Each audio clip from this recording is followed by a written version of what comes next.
Hi.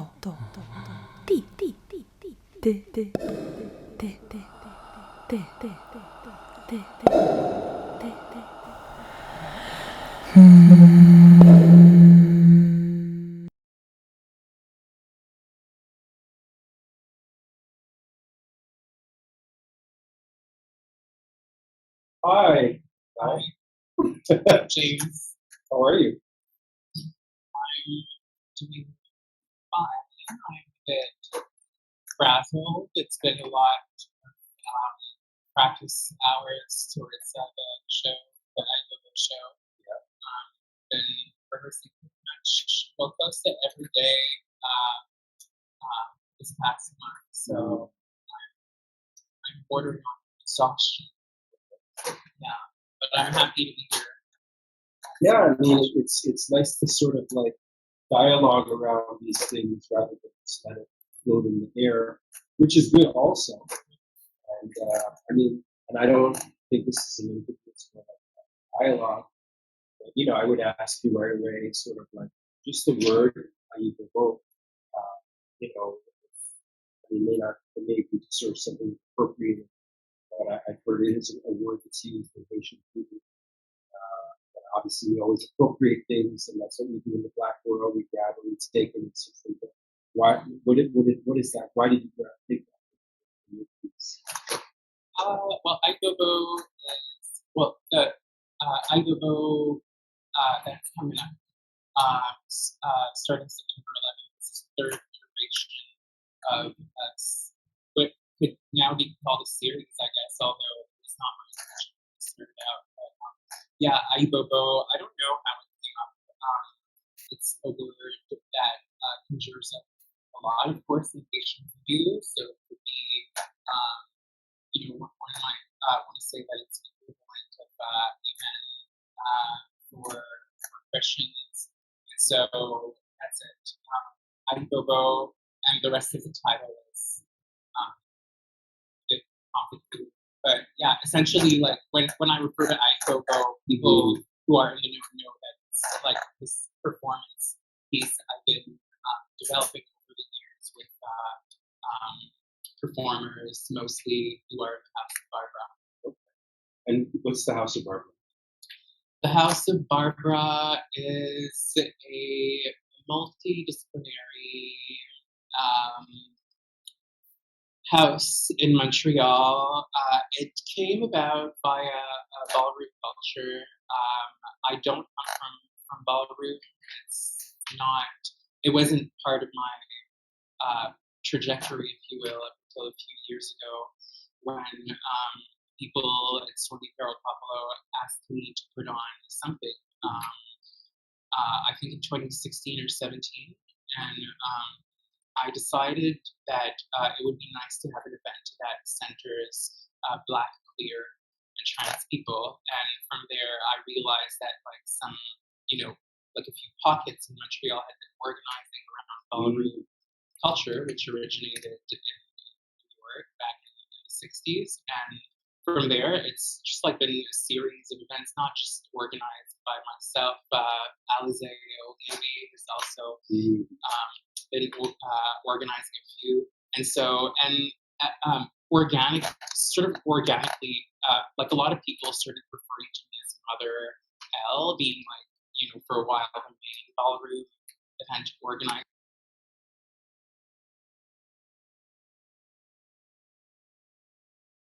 So that's House of Barbara. It has my name. And the rest of the title is Dollhouse. Little Dollhouse on the Prairie. Yeah. So I'm thinking about the idea of it. Well, first I'm thinking Valley of the Dolls, right? That's the first thing I'm thinking of. And the whole idea of the Valley of the Dolls, that you have this sort of like very programmed, very gendered, hetero sort of gendered women who are controlled by men and by other institutions and corporations, and that some of them actually break through that framing, right? And so if we get into the piece that you're doing, right, what's interesting is it is like a dollhouse because you have these different stations in a way, and you have different, I won't say dolls, you have different incarnations of either transgression of gender or just going with the flow with gender or confronting. So can we go through maybe the sort of like, I think it's the four that I saw that are there, because I find it very interesting how they're placed and the fact that there's these four chapters in it. Am I correct in saying that? Yeah, absolutely. I just want to add real quick that it's always been important for me. Like I tend to look at ballroom um, mostly for its communal aspect. So like ballroom to me is very much rooted in familial bond, empowerment, solidarity. And so it's always been my objective to not just push myself, but also push my children in my house to extend their practice beyond like regular ballroom events, which are great and are a great um, context or excuse for people to congregate and celebrate and compete. But I also want to go outside of that, and I think that it's desire, like that desire is echoed throughout the house. Very like a multi-talented motley crew. We are Afrocentric motley crew, and so yes, to get back to what you were saying. Well, first of all, you can call us. I mean, we refer to ourselves as dolls. Oh, okay. So it's all good, and I love how you pictured the subtitle this time around, "Little Dollhouse on the Prairie," as sort of like dollhouse template, where like you have like these four individual dolls, and seeing as Aibobo is a performance piece that revisits and rehashes contemporary like a pop culture tropes. One might think also of like Little House on the Prairie. Valley of the Dolls, as a matter of fact, was one of the subtitles that I was considering. And so if ever there's a fourth iteration of like using Valley of the Dolls, I will not give you credit because I already thought of it. But Little Dollhouse on the Prairie, a nod to Little House on the Prairie, which I read up on and kind of like realizing that a lot of contemporary indigenous, like North American indigenous activists and like public intellectuals had been like criticizing, or not just like in recent times, but also in decades past, had criticized the ways in which indigenous and also Black African American people were portrayed in the series. And so my idea to call it Little Dollhouse on the Prairie also is a nod to us kind of like centering ourselves, like taking the space that like white people occupied in the Little House on the Prairie series, and kind of like centering ourselves in a way that is oblivious to the external gaze. And I mean, I want to get into the different, like really in details on the different sections, but like right away, I mean, I guess we could even start with like the first section, which is it Chris in the first? Yeah. Who plays Urzuli. And also, I guess we have to say that each of the dolls are actually representing or choosing a Haitian deity or a Loa. And from what I understand in my own research, these Loas are sort of like they're divinities, but they're also like crossroads divinities, right? Sometimes they might have been real people in the past. They're messengers in some ways between humans, non-humans. So the first person in the piece, I believe, is Chris, and Chris plays Urzuli. Can we maybe just start with that, Chris? Because right there you have this rupturing of the gaze right away. Can we get into sort of like what we see with Urzuli at first? Is that okay? Yeah. Urzuli is Urzuli, first of all, could at times be compared to Aphrodite. So like a spiritual, like a spirit known for qualities that have to do with like beauty and grace and elegance and sensuality.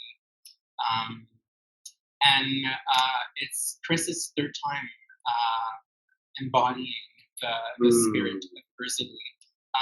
But like the show isn't entirely the show isn't entirely like an accurate, so much an accurate portrayal of the divinity, if you will, as our own sort of like twisted take or like pop culture take on what Ursula represents. For me, for Chris, also being that like she performs it. And I see Chris's Ursula as encompassing, having a storyline that, starts off with like the birth of like, a goddess, like like the birth of because we see this movement right away inside of this translucent red, and there's like this birthing sort of thing going on, right? Exactly. Yeah. So like in a womb, like in a sac, and so she emerges from it, and automatically, as soon as she emerges from the sac, she starts to there's an audio commentary or like a clip from like a show that aired in the 80s hosted by Billy D. Williams, honoring great Black film stars from the 20th century. And so there's something to be said about Ursula kind of being like the genesis of, of all those great, talented women, known for their like, beauty and sensuality. And then the act sort of like moves into this like certain ideas I have around the white gaze and how the Black feminine body is conditioned to perform in front of it. And I mean, Josephine Baker being one of Chris's all-time idols, it was kind of a given. And so, yeah, there's like kind of a meditation on, the Black feminine body performing for, non-Black feminine people for their consumption. And then coming to the realization that, coming like arriving on the boulevard of broken dreams, coming to the realization that like it's not just fame and glory, but it comes at the cost often of like your own sanity or integrity, which is something that like Chris and I'm sure Chris can relate to on a personal level, and so do I. So one of the things I find interesting, and I mean, I definitely want to go through the sequence because I think it helps expand, because you're talking about representation. And of course, luckily as people of the diaspora, we have these archetypes that we can reach into, like Ursula. And Ursula, myself being an initiate in Brazilian religions, I know my deity that I've devoted is called Oshun. And there are, it's a double-edged sword because you're looking at the mirror, but then you're becoming a sort of obsessed. And in Western society, that's narcissism. But when we talk about Josephine Baker as acting for the white gaze, acting for the cisgender gaze, and even for other women, one of the things I find interesting is that, I don't know if you agree, I think that there's often a transgression of the spectrum. And did you see that with what Chris is doing? Is that your intention also to show that we're not just always simply becoming spectacle as Black performers or as Black bodies, that we have a way to transgress that? Do you agree with that? Or I think there's certainly ways to transgress that, and it's definitely my objective with Aigogo. But it also comes to me naturally, so it doesn't entirely come from a desire to like rebel or like be provocative. Like it also rings true to like my beliefs and like my existence and how I see the world. But yeah, like I don't know Josephine Baker well enough to know that she was she certainly was. She knew that she was in on the joke, so to speak. But whether she was or not, like it's kind of irrelevant to me. Someone I admire on YouTube was talking about the hypersexualization of the female body using WAP by Cardi B and Megan Thee Stallion as like a starting point. And as much as we can criticize the system, I don't know if we want to go out there and like mock Megan Thee Stallion for like making a buck. So yeah, it's not so much criticizing the individuals as the system that fosters their talent and artistic expression. Because I mean, even with that, when I think about it, the Megan's, because that comes up in another set sequence, right? But I mean, if we're talking about the hypersexualization of feminine bodies, I feel when I just watched the video, I feel like it's so hypersexualized that it becomes transgressive, to be honest with you. Yeah, Black feminine bodies. Yeah, I mean, I understand. And like clearly, I mean, Bell Hooks once said that she believed that American youth culture is obsessed with transgression. And I believe that it goes back to,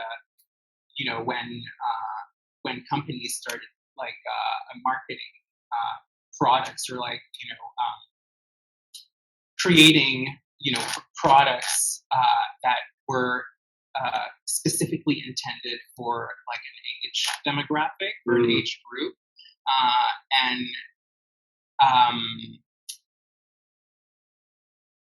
I'm feeling derailed. I feel like I almost forgot your question. No, but it's fine, because also when you're talking about this, the great grandson of Sigmund Freud is the sort of the progenitor of advertising in America, and his first accomplishment is getting women to smoke cigarettes. Yeah. So I totally, and so that's it. Like you can I understand that WAP in and of itself has as one of its primary intentions to transgress and to inspire, retaking your body as a woman. Yeah, right? well, retaking your body as a woman, but it also it's a double-edged sword because when you think that artistic product is sold to young non-Black non-women who might see the Black feminine body as a good, as something that they can consume or something that they can project, that they can take, that they can project, certain ideas around, being uncivilized, hypersexualized, it to me it falls into the trope of the Venus plot. It's perpetuation of that. And I'm thinking, I mean, because sometimes I forget you're such an amazing have another career. And I just listened to one of your old songs with the TVs. What was that video? Oh, yeah, Sorcerer's Delight.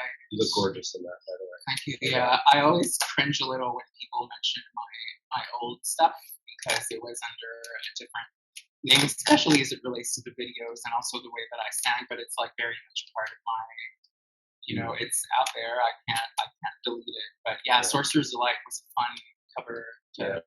The reason I bring it up is because in that video, I mean, literally, there's a whole sort of plinth of TVs that you're almost dancing with, and I feel like somehow you're riding the rail in a really not safe, but in a transgressive way with the spectacle. So maybe before we get back to the parts of the play, which I'm going to get into, can we talk a little bit about that? Because I'm fascinated. I've known you for years, in a way, different versions.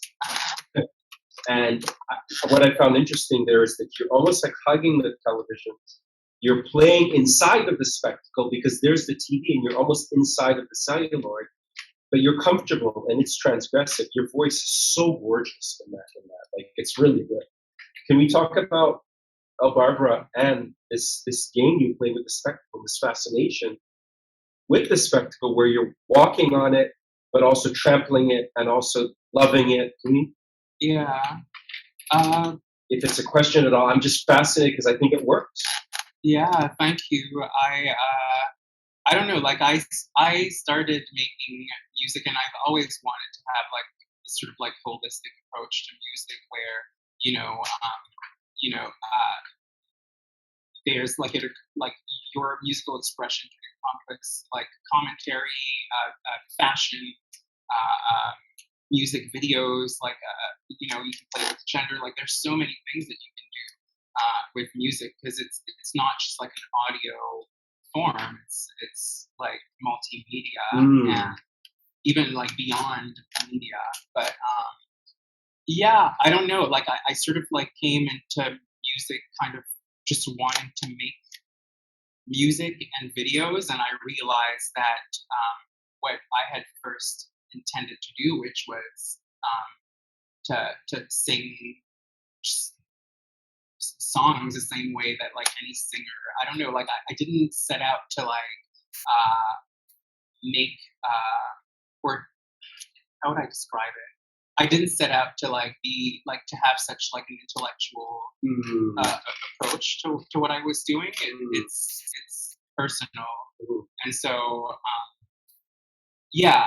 But the Sorcerer's Delight video was something in and of itself, in the sense that it was part of the performance that I was asked to do, and so people in attendance were asked to film, and like everything was being like filmed and like projected onto the screens that I was standing in front of. So it was kind of creating this, like there was like this loop of smartphones and television. Yeah, you can see it happening. Yeah. So for sure, and yeah, I like to use. I think that, but it's not new. Like I don't find that what I do is new. Like I've watched like tons of like old Madonna videos and felt that there was a lot of her that was transgressive and that had the desire to instigate conversations the same way that I tend to want to do things. I would attribute a little bit more of an intentionality in the I would give you a little bit more thoughts. And you know what else I'm thinking of with that? I thought of the movie Tron. And the being inside of the video, etc. That's kind of like the video what I'm thinking of, right?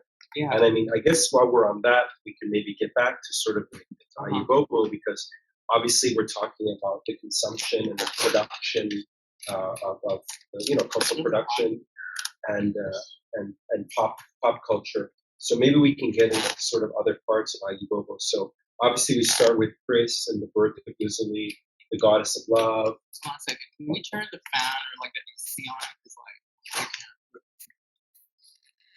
So with Chris and with Urzuli and this sort of like this appropriation of this Haitian goddess deity, which obviously you're doing like a cut up of it. That's really what's going on. It's a cut up and a really nice one. So then in that we see interludes like Oprah, post Oprah, Egoist.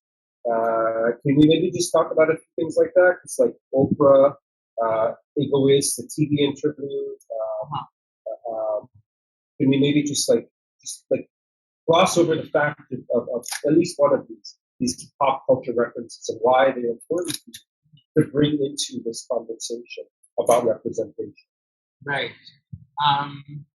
I never set out to write a play. For me, Ayibobo